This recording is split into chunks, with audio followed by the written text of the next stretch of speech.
Atomic Heart. Released February of 2023. Available on PC, PlayStation, and Xbox platforms. Retailing for $59.99 on PC and $69.99 on consoles. Atomic Heart is a first-person shooter with RPG progression elements. There are heavy philosophical tones, weapons that start out realistic but become more fantastical as you upgrade them, and powers and upgrades for your character are doled out by red vending machines. So basically what we have here is Bioshock. You can trade most of the elements out one for one.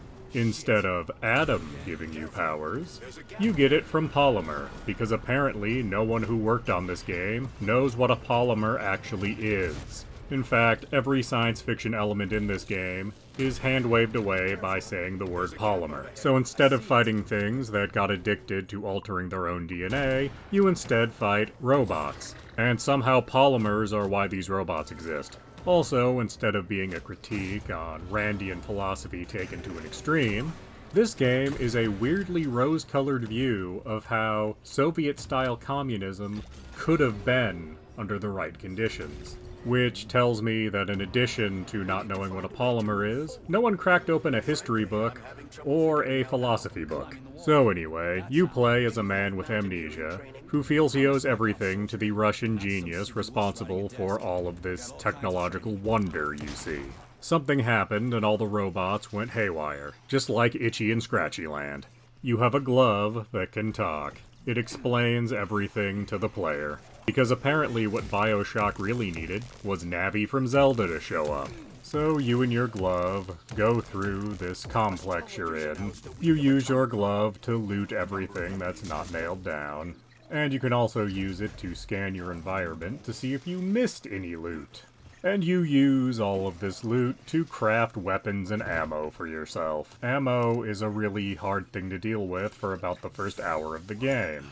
Then you get a gun that doesn't use traditional ammo. Instead, it just refills itself over time, and fairly quickly too, and you'll find yourself using that for the vast majority of situations. It might not be the most effective weapon you get, but its ammo is free. But there are a huge number of weapons for you to actually make, all of which have elaborate upgrade trees. But I don't really understand why there needed to be so many melee weapons. There isn't really a big enough difference between these to rationalize using one over another. The game gives you an axe for free. Yes, you can make yourself a fancy knife, or a club, or other stranger things, but what's really the point? First-person melee combat is never good. I'd understand if your argument was to save ammo, but you get guns that don't need ammo. Gameplay progresses about as you would expect. You get a seemingly simple thing to do. Then it turns out it's not so simple, and there's a whole elaborate process to get it done. And that aspect is fine, as there wouldn't be much of a game if that wasn't the case. But at times, this game hands you what is literally busy work.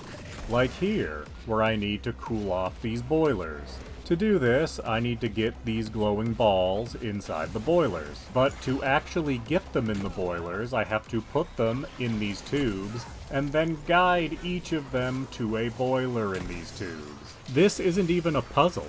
This is just that toy that's in every waiting room ever. You know, this one. This doesn't add to the gameplay experience. This is just wasting my time.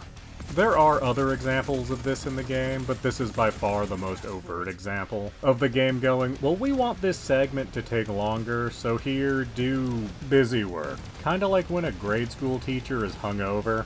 And of course, before the game is over, there will be a massive plot twist that everyone saw coming. There are a few somewhat original elements that are kind of interesting. Instead of seeing ghosts, you actually get to talk to people that have recently died. Once again, polymers hand-wave this away, and weirdly, some of them are aware that they're dead and some of them aren't. You also have several different flavors of lock-picking minigame to do. One is timing-based, one is puzzle-based, and one has too many combinations, so it's clearly here for you to actually hunt down what the combination is.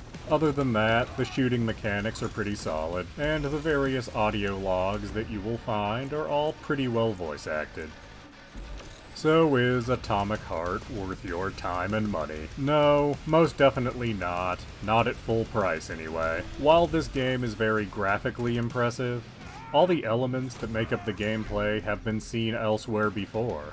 You could go pick up all 3 Bioshocks, and System Shock 2, and still have money left over for the same price as this game. So I'd recommend waiting until this game hits more the $20 to $30 mark before spending any money on it. It's not that it's a bad game, it's just a horribly unoriginal game.